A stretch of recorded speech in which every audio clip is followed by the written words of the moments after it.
Tout un monde entre vos oreilles. Radio Kédou, le journal, avec Sotelma Malitaire. À l'écoute de la Radio Kédou, merci de nous rejoindre. Il est 13h à Baroueli, le journal avec Arounaba. Arouna, bonjour. Bonjour, c'est Koukouni, bonne reprise des congés. Très heureux de vous retrouver pour ces 13 heures de Kédou Actualité. Au sommaire, Bamako prépare le forum des investissements au Mali à 90 jours de l'événement. Le chef de l'État, Ibrahim Boubacar Keïta, sonne la mobilisation. Actualité internationale, le pouvoir ivoirien soupçonne des proches de Laurent Gbagbo d'avoir mené des attaques. Vous aurez des précisions dans la page internationale qui vous sera décryptée par Étienne Niaré. Un mot de culture, les rideaux vont tomber ce vendredi sur la 17e édition du Festival des Cinéma Clap Ivoire. 8 films ont été projetés lors de la deuxième journée. Nous allons retrouver notre envoyé spécial à Abidjan, Kassim Traoré. Et puis sport, après la démission d'Alain Giresse au poste de sélectionneur des Aigles du Mali, le directeur technique national Mohamed Barasouba et l'ex-international Fousseini Diawara assurent l'intérim. Voici pour vous les sommaires. Bienvenue à tous.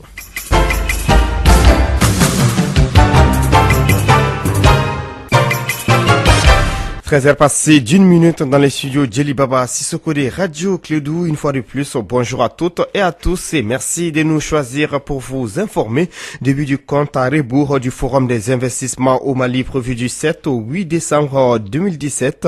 C'est le chef de l'État en personne, Ibrahim Boubacar Keïta, qui a déclenché ce jeudi l'alarme au palais présidentiel de Koulouba. À 90 jours de l'événement, le Forum Invest in Mali est un rendez-vous international de l'investissement et de l'émergence du Mali. Le président Ibrahim Boubacar Keïta sonne la mobilisation des propos recueillis par Mahamadou Khan. En procédant aujourd'hui au lancement du compte à rebours de 90 jours qui nous séparent de l'événement, laissez-moi vous exhorter à faire en sorte que ce pari soit un succès au bénéfice des opérateurs économiques que vous êtes, comme des populations maliennes tout court. Et j'en suis certain, ce sera le cas. J'appelle donc solennellement et vivement l'ensemble des forces vives du Mali et tous les membres du gouvernement à se mobiliser et à travailler de concert au succès de ce grand rendez-vous pour le développement et l'émergence de notre pays. Ce n'est pas que l'affaire de votre collègue du secteur privé, c'est l'affaire du gouvernement, c'est l'affaire de tous les enfants du Mali, c'est l'affaire de tout le Mali, car il y va de notre survie, il y va de notre présence au monde, présence que nous souhaitons de qualité, s'imposant d'elle-même et non pas parce que nous l'aurons mégoté, nous l'aurons mendié. Non, nous ne sommes pas un pays de mendiants. Nous sommes un pays de présence au long des siècles, de mérite avéré, de dignité assurée. Et Inch'Allah, nous resterons debout. Faites donc avec moi le pari du Mali. Et faites donc de ce rendez-vous de 7 et 8 décembre le plus grand succès possible en matière de transition économique. À l'instant, le président de la République du Mali, Ibrahim Boubacar Keïta, qui donne le ton du forum des investissements qui est prévu du 7 au 8 décembre 2017 au Mali. Sur un autre sujet, réfléchir et identifier les actions citoyennes et patriotiques pour une sortie définitive de la crise malienne. Tel est l'objet de la tenue d'une rencontre de 2 jours entre les acteurs du Centre du Mali pour la paix et la cohésion sociale, organisée par les centres de dialogue humanitaire en partenariat avec l'ambassade des Pays-Bas. Ces cadres de dialogue regroupent plus de 140 participants venus des régions de Ségou et de Mopti. Cette rencontre va permettre de mettre en place un comité de suivi des actions de paix et de cohésion sociale dans la région de Ségou. Nous suivons la correspondance de Douba Dambili. Suite logique d'une première activité tenue dans la région de Mopti, la rencontre de Ségou regroupe des acteurs venus des communes de Douanza, Tenenkou, Mopti, Djéné, Youarou, Koro, Pankas, Kemassina et Nyuno. Une façon de trouver une réponse directe aux conflits intercommunautaires dans les dites localités. Hama Amedou Diallo, chef de mission du centre de dialogue humanitaire. Depuis 2013, nous avons assisté à l'expansion de l'insécurité du nord vers le sud. Aucune communauté, aucun bien n'est épargné. Ces derniers jours, nous avons assisté à une forme d'insécurité la plus dangereuse que j'ai nommée les conflits inter- et intracommunautaires. Des communautés qui, depuis des millénaires, partagent les mêmes espaces, les mêmes ressources, sont en train de s'éloigner petit à petit les unes des autres. Le Centre pour le dialogue humanitaire se tient à vos côtés dans la recherche de solutions locales pérennes aux problèmes qui minent le centre du Mali. Une volonté des plus hautes autorités du Mali. Colonel Moussa Zabour Maïga, ministère de la Réconciliation nationale. Le président de la République, son Excellence Ibrahim Boubacar Keïta, a marqué sa volonté inébranlable de ressouder le tissu social sur la base d'une stratégie axée, entre autres, sur la restauration et la confiance entre les Maliens, entre ceux-ci et l'État, le renforcement de l'unité nationale et la cohésion sociale. Depuis que d'actions conduites portant sur la promotion du dialogue social au sein des communautés à travers les rencontres intra- et intercommunautaires organisées au niveau des villages, des fractions, des communes, des cercles et dans le chef-lieu de région. Celles-ci ont permis considérablement de sauvegarder la paix et consolider le vivre ensemble. C'est pourquoi nous saluons à juste titre l'organisation de ce forum qui vient renforcer les actions menées par le département dans le cadre de sa stratégie de réconciliation. Il s'agit là d'un engagement de tous pour un Mali réconcilié et en paix où chacun compte. De Ségou, Douba, Dambélé pour la radio Clédou. Vous êtes sur les 91.5 depuis la 4e région administrative du Mali. 377 tonnes de suppléments nutritionnels pour 72 000 enfants. C'était dans le cadre de l'exécution du projet de prévention de la malnutrition infantile. Il concernait le Burkina Faso, le Sénégal et le Mali. Après 3 ans de mise en œuvre, un atelier de restitution des résultats dans les districts de Bamako, dans les districts de San et Blas s'est tenu hier jeudi à Bamako. Le projet est piloté et financé par l'organisation Hélène Killer International. Fanta Diakité compte rendu. Ce projet de prévention de la malnutrition infantile dans le district sanitaire de Blas et San a concerné les enfants de 6 à 23 mois. Il a permis non seulement de faire la prise en charge des cas, mais aussi le dépistage et la référence. Dr Keita Marie Diakité, coordinatrice du programme nutrition à Hélène Keller International. Les enfants qui ont été dépistés positifs, c'est-à-dire MAM ou MAS, c'est-à-dire malnutrition aiguë modérée ou malnutrition aiguë sévère, sont référés au niveau du CESCOM ou le DTC. Les agents de santé du CESCOM confirment l'état nutritionnel de ces enfants-là et les mettent dans le programme de traitement. En moyenne, nous avons eu 24 000 enfants par mois donc, qui ont été dépistés et parmi lesquels on a plus de 7 000 enfants qui ont été référés. Cela a été possible grâce à des séances de sensibilisation, des causeries éducatives avec des groupes de soutien et les relais communautaires. Tout à fait, mais au début ça a été difficile parce que toute mobilisation communautaire est très difficile. Mais au cours de la vie du projet, nous avons eu à apporter des solutions, à savoir mobiliser les femmes à travers l'implication des groupes de soutien aux activités de nutrition. Et également, nous avons mobilisé les leaders communautaires, les DTC, pour nous appuyer vraiment à ce qu'on puisse atteindre les résultats. Le projet de prévention de la malnutrition infantile a été mis en œuvre dans 58 CESCOM pour 661 villages dans le district sanitaire de Blas et San. Après 3 ans de lutte contre la malnutrition dans ces localités, les leaders communautaires sont-ils prêts à prendre le relais des éléments de réponse avec Dr Keita Marie Diakité? Nous l'espérons parce que nous avons préparé le retrait du projet en mettant en place les GESAN, en les recyclant en fin de projet. Nous avons aussi recyclé les agents de CESCOM en fin de projet et nous les avons sensibilisés. Nous avons également formé les animateurs à radio pour continuer la sensibilisation à travers les radios. Sur les 24 000 enfants dépistés, 84% ont été reçus au CESCOM et pris en charge.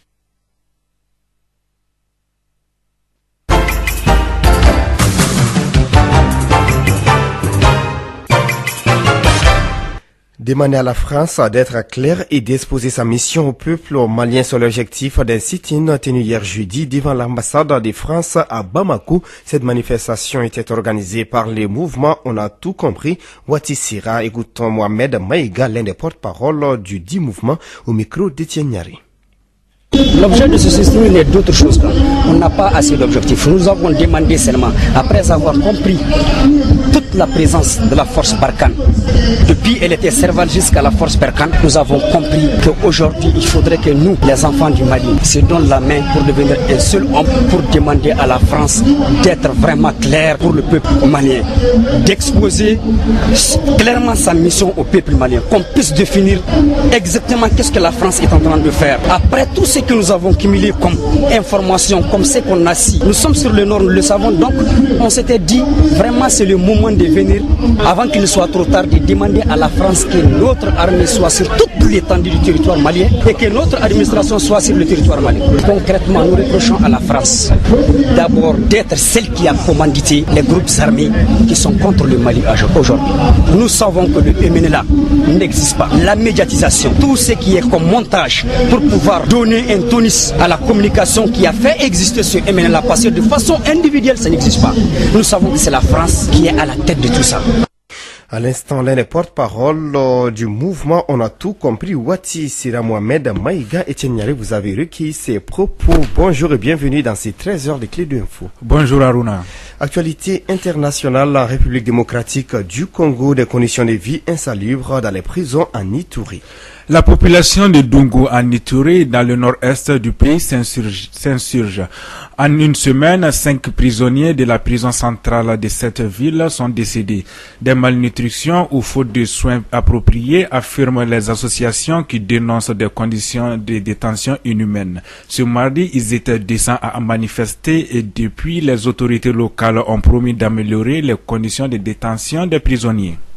Nous l'avons signalé en titre, les pouvoirs ivoiriens soupçonnent des proches de Laurent Gbagbo d'avoir mené des attaques. Les autorités ivoiriennes accusent des proches de l'ex-président Laurent Gbagbo d'être derrière la série d'attaques qui a visé des postes de police ces dernières semaines. Le ministre de l'Intérieur parle de tentatives de déstabilisation et a donné des noms. Certains instigateurs de ces attaques se trouveraient en dehors du pays. Des enquêtes sont en cours et plus de 35 personnes ont été arrêtées. Au Togo, pour les deuxième jour consécutif, une foule massive s'est rassemblée dans les rues de Lomé au Togo ce jeudi. Les manifestants demandent des réformes parmi lesquelles la limitation du nombre et de la durée des mandats du chef de l'État. Sur ce sujet, les autorités ont tenté de jouer l'apaisement. Elle annonce l'examen d'un projet de loi mardi prochain au Parlement. Ce projet prévoit la limitation à deux du nombre de mandats parlementaires et présidentiels ainsi que l'instauration du scrutin présidentiel à 2 tours contre un seul aujourd'hui. Cette fois, les réformes aboutiront, promet le camp présidentiel. L'ONU discute de nouvelles sanctions contre les régimes nord-coréens. Le dossier nord-coréen va revenir à l'ONU dans le tout prochain jour. Les diplomates négocient une résolution avec des sanctions très radicales visant le régime nord-coréen. Washington espère voter le 11 septembre prochain un embargo total. Le texte porté par les États-Unis est soutenu par ses partenaires occidentaux. Mais les Chinois et les Russes, qui disposent d'un droit de veto, ne se sont pas encore clairement prononcés. Miami se prépare à l'arrivée de l'ouragan Irma. Alors que l'ouragan Irma se rapproche des côtes américaines, 2 jours avant son arrivée prévue en Floride, beaucoup d'habitants ont déjà quitté Miami et de nombreux autres cherchent à le faire pour fuir l'ouragan Irma. Le maire a élargi ce jeudi 7 septembre au soir l'ordre d'évacuation. Plus de 650 000 personnes sont désormais sommées de quitter leur domicile. Merci Etienne Yari pour ce décryptage à 13h13 dans les studios Djelibaba Sissoko.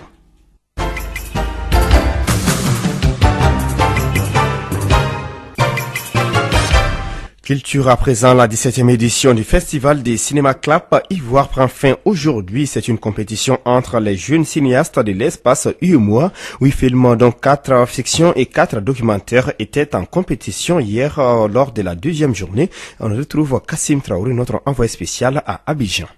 Le public de la salle de cinéma de l'hôtel Ivoire a été gâté par les réalisations des jeunes Africains. À commencer par le film du jeune Nigérien où un jeune homme tombe amoureux de sa propre mère. Rachid Meiga, je suis réalisateur nigérien. Le film que j'ai présenté, c'est un film fiction intitulé Épris d'une mère. Donc Épris d'une mère, c'est l'histoire d'un enfant qui tombe amoureux de sa mère. Donc c'est un cas de complexe d'Oedipe aggravé qui n'a pas été traité. Donc ça s'est aggravé, la maman ne voulait pas amener son enfant allons voir un psychologue et cela a aggravé les cas de l'enfant jusqu'à ce que l'enfant est amené à tuer son père. La réalisatrice togolaise est venue avec une histoire réelle d'un enfant né en prison. Henriette Honyome, représentante du Togo, le film s'est né en prison. Ça parle de l'histoire émouvante de Ali et sa mère qui a été incarcérée pour trafic international de drogue. Sur la détenue est toujours à la prison civile de Lomé. Comme je l'ai mentionné au début du film, l'enfant il est parti après avoir eu 2 ans. Donc voilà, j'ai eu des interviews et je me suis dit il fallait en faire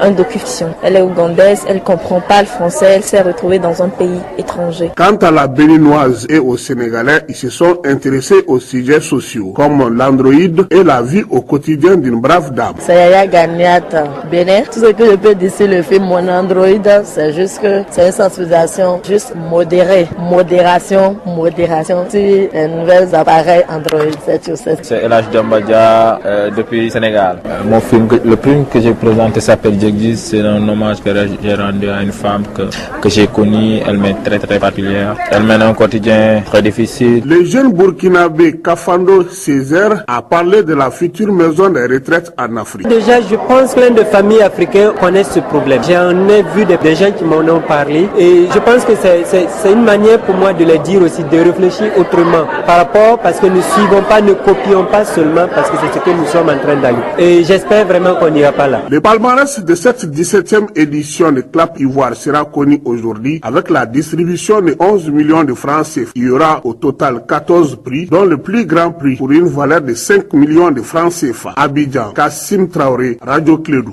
Merci Kassim Traoré. Sans transition, un mot de sport et les Aigles du Mali, Mohamed Marassoua aux commandes. 24 heures seulement après la démission dans les GIRES, la Fédération malienne de football a confié la sélection nationale senior à Mohamed Magasouba. L'actuel directeur technique national assure l'intérim et sera assisté par l'ancien international Fousseini Diawara. Le Mali affrontera la Côte d'Ivoire le 6 octobre 2017 au stade du 26 mars au compte de la 5e journée des éliminatoires de la Coupe du Monde Russie 2018. Les Aigles du Mali seront au Gabon au mois de novembre pour en découdre avec les Panthères au compte de la 6e et dernière journée de ces éliminatoires de la Coupe du Monde 2018. Après 4 journées de débat, le Mali compte 2 petits points et occupe la dernière place au classement du groupe C. La Côte d'Ivoire 7 points mène la course devant les Maroc 6 points et les Gabon 4 points.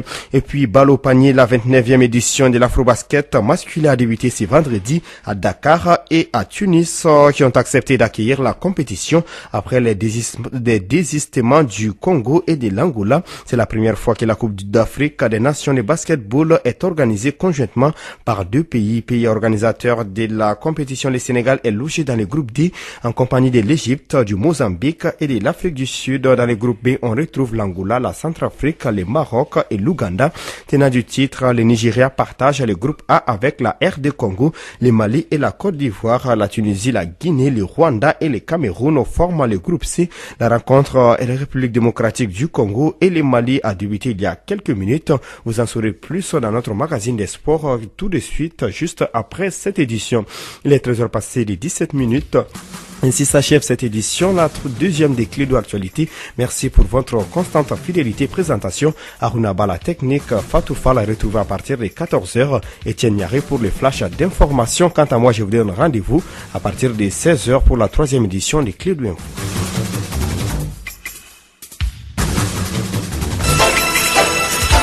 Radio Clédou, le journal avec Sotelma Malitel.